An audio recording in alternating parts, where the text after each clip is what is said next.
Tudo bem, gente? Como é que vocês estão? Estão assim? Eu também estou assim. Estou muito feliz por estar aqui, de volta. Obrigada, Thiago, obrigada a toda a equipe do festival. No ano passado, a gente fez um trabalho bem interessante, que foi trazer o Afrolab para cá, para a Feira dos Empreendedores, e aprendi muito aqui, muito mesmo, e estou de volta para bater papo com vocês. Meu nome é Adriana, sou daqui de São Paulo, tenho 41 anos, sou mãe de uma menina de 5 anos, venho de uma família de mulheres negras, fui educada por bisavó, por avó, por mãe e tive uma menina, então imagina o ciclo de mulheres, né? Ciclo ancestral de mulheres. E tudo que eu sou hoje, o que eu aprendo, o que eu faço, eu devo a essas mulheres que me educaram e que me trouxeram até aqui. As histórias delas me trazem até aqui. Inclusive, esse contexto do processo de educação... Eu vou bater papo, tá? Depois eu vou passar o microfone e a gente vai batendo papo. Não vou ficar falando só eu, não. Eu fui educada pela minha bisavó, enquanto a minha avó e minha mãe trabalhavam.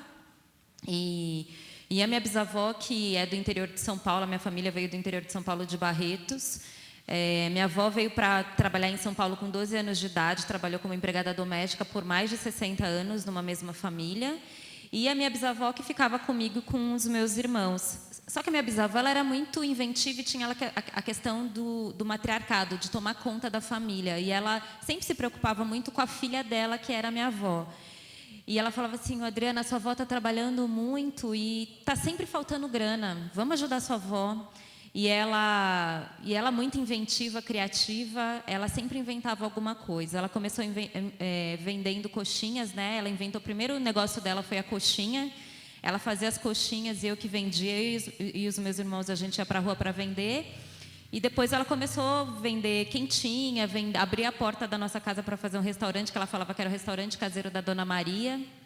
E foi assim que eu fui sendo educada, com a minha bisavó, tentando criar formas de ajudar a filha dela, minha avó, a trazer dinheiro para casa. Então, foram essas mulheres que me criaram e foram elas que ajudaram a construir o que eu sou e o que é um pouco da Feira Preta. Porque quando eu olho para a Feira Preta, boa parte dos empreendedores são mulheres negras, e são mulheres negras que vêm desse contexto de escassez de grana, de ter que dar conta da vida e procurar dos seus saberes ancestrais para poder empregar, né? A feira começou há 17 anos atrás. Eu estava num contexto de desemprego. Eu trabalhava numa gravadora musical e não conseguia me inserir novamente nesse mercado. E, junto com uma amiga, a gente começou a fazer as feiras de rua, vender coisas. Eu comecei a vender minhas roupas, montei um brechó, e a minha amiga começou a vender pastel, porque a mãe dela era quituteira. E aí a gente ia fazendo feiras, mercados alternativos, tipo, vendendo hoje para comer amanhã. Era exatamente isso que a gente fazia. A gente vendia um pouquinho hoje, o que dava. No caso dela era mais complicado, porque ela tinha uma filha entrando na adolescência, e a gente tinha muito problema de não ter grana mesmo, para procurar emprego, por exemplo.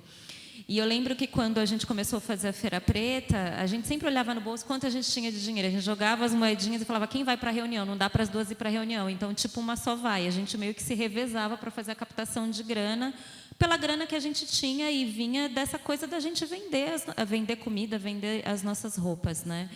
E no começo a gente tinha um desejo no coração e zero experiência, não tinha experiência nenhuma. A gente só queria minimamente se ver dentro das nossas produções, porque a gente frequentava as baladas da Vila Madalena, Blém Blém, Balafon, tudo, né? É da nossa época, fala aí, não é? A juventude não sabe o que é isso, mas há 20 anos atrás, a galera preta ia para a Vila Madalena para ouvir KLJ, para ouvir os DJs negros, para ouvir Grandmaster Ney, para a gente se ver. E o que me intrigava era que a gente ia para lá, para a vila, produzir cultura, né? Porque os hostels, os técnicos de som, as bandas, os DJs eram negros, o consumo era negro, mas quem contava o dinheiro era o alemão no final da noite. Eu falava: caracas, a gente produz riqueza, mas no final da noite eu não tinha carro e ficava até o final da noite e pegava o negreiro. A gente chamava de negreiro, não era isso? pegava o negreiro e por esperar o ônibus para pegar o negreiro, eu via que ele contava a grana, a galera ia lá para dar o dinheiro para ele. Quanto deu no bar, quanto deu na chapelaria, quanto deu de bilheteria. Eu falava assim, mas gente, não é possível que a gente produz toda essa riqueza, mas só um concentra, só o alemão concentra essa riqueza. Então, foi dentro desse contexto que surgiu a Feira Preta, para colocar a nossa cara preta do ponto de vista da produção, do protagonismo, sem ter o intermediário. E aí a gente começou com... Como a gente era frequentadora das feiras e a gente vende as nossas coisas, a gente sabia quem era negro e que tinha uma estética negra na sua produção. Então, a gente começou a trazer esses empreendedores e falar, a gente vai fazer uma feira lá na Vila Madalena. Aonde? Mas por que na Vila? Por quê? A galera preta está vindo para cá, vamos ver o que está acontecendo aqui. E foi isso que aconteceu, 40 empreendedores, a gente levou Clube do Balanço, Paula Lima, Lino Cris, toda a galera, toda a produção negra na época que estava bombando para... E eu lembro da negociação com a Paula Lima, tipo, ela cobrou super baixo, assim, ela falou assim, Adriana, meu empresário é o Poladjan, que era o mesmo empresário do Jorge Benjor. Falei, caramba, como é que a gente vai falar com o empresário do Jorge Benjor? E ela falou assim, é tanto cachê, mas eu faço para vocês. Eu falei, e a gente quer muito que você seja a nossa madrinha. Ela falou, eu topo, mas vocês têm que depositar o mínimo. E eu lembro a gente contando o dinheiro que a gente tinha locado os espaços, né? E deu exatamente a conta do cachê dela. A gente depositou e aí o empresário dela autorizou para que ela pudesse fazer o show. Mas foi a nossa primeira experiência de negociação. E, na época, a Unilever estava lançando no Brasil o primeiro produto segmentado, que foi o Lux Pérola Negra. Quem lembra desse sabonete? A Isabel Filardes, na campanha de comunicação. A primeira empresa a olhar para o Brasil e criar um produto para a pele negra. Depois que veio os shampoos, o Rexona Ebony, todos os outros produtos. Mas foi o primeiro produto estrelado por uma atriz negra, que na época fazia... ela era super reconhecida pelaquela novela Renascer, como Ritinha. E para mim foi um grande marco de ver a Isabel Filardes estampando, né, a grande propaganda e um produto focado para nós, né, para nós negros. E aí a gente bateu na porta da Unilever para pedir patrocínio. Bom, sabonete sendo pensado para a população negra, talvez elas se interessem. Mas a Unilever tinha uma estratégia de comunicação que foi desenhada na Argentina, porque é uma empresa multinacional, então eles também não sabem. Os argentinos nem falam que tem negros na Argentina. Então imagine eles criarem uma campanha de comunicação para o Brasil. E aí, quando a gente falou assim, a gente tem uma feira preta, eles, nossa, a gente não sabe onde estão os negros. Eu lembro que quando eles lançaram o sabonete, eles fizeram uma festa de lançamento no AMB. Tinha mais segurança do que público. Porque eles se preocuparam mais em dar segurança para o evento, pressupondo do público negro, do que propriamente de investir uma comunicação no público. Então, a Unilever falou, topo, investiu, tipo, na época, R$3.500, que era nada, R$0, né? Tipo, é muito pequeno, para o tamanho do totem que eles colocaram ali na Teodoro Sampaio. O totem era gigante.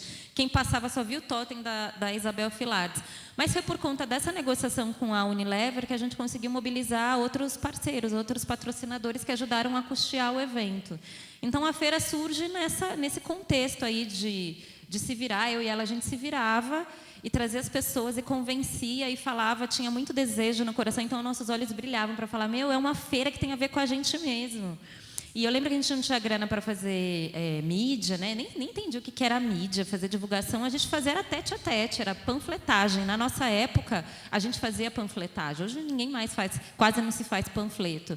Mas a gente fazia panfleto, deixava na Galeria do Rock, lá, nas lojas da galeria, e fazia o convencimento com as pessoas. Porque naquela época tinha um contexto de baladas de black music e tinha muita gente na rua para frequentar. Então, a nossa primeira base de formação de público foi naquela região, fazendo tete a tete. Nesse primeiro ano, a gente teve mais ou menos umas 5.000 pessoas. E no segundo ano, quando a gente foi tentar fazer, veio um abaixo-assinado do contexto ali da praça, falando que não gostava do nosso tipo de cultura, que não era mais para a gente fazer lá.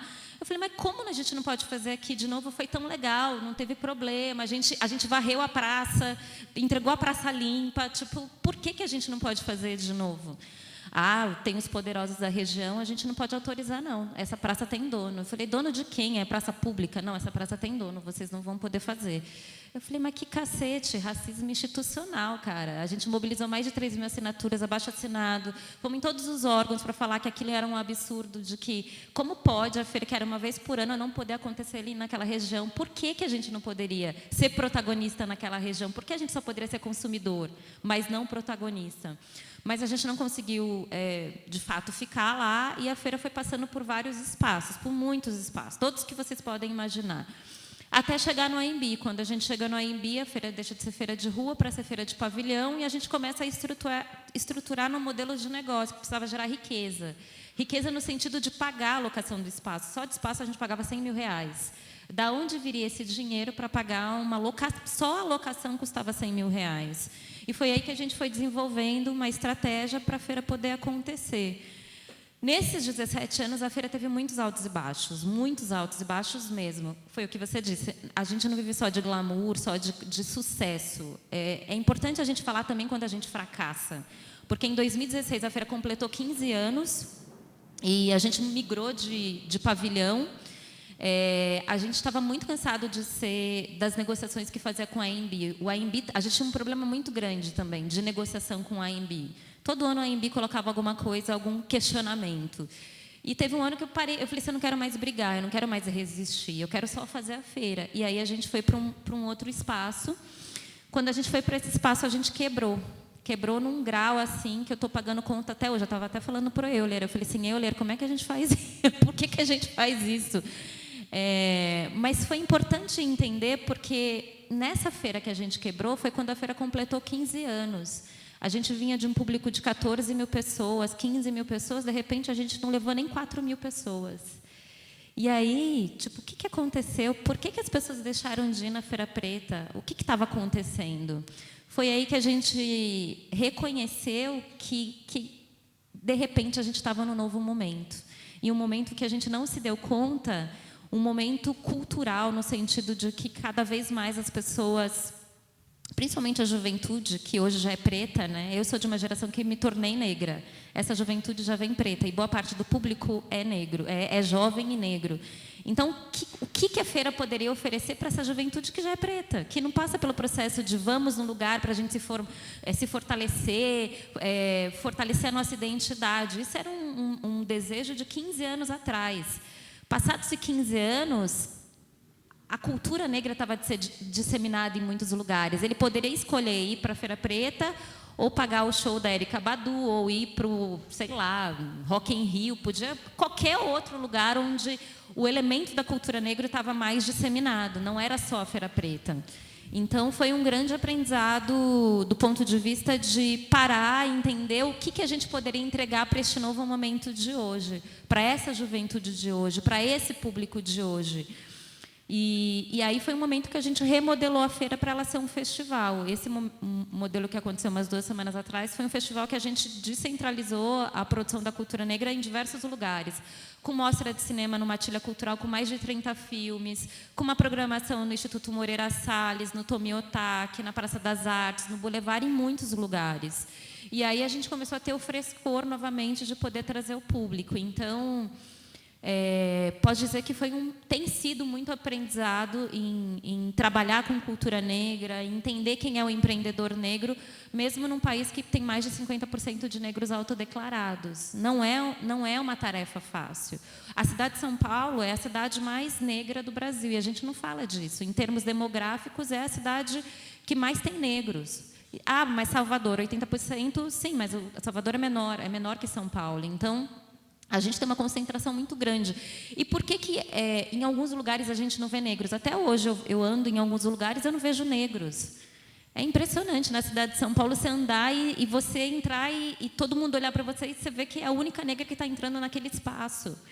Então, durante muitos anos, a feira começou a questionar também a questão do território, né? Que territórios são esses? Que territórios são esses que a população negra pode ocupar e pode estar presente e produzir?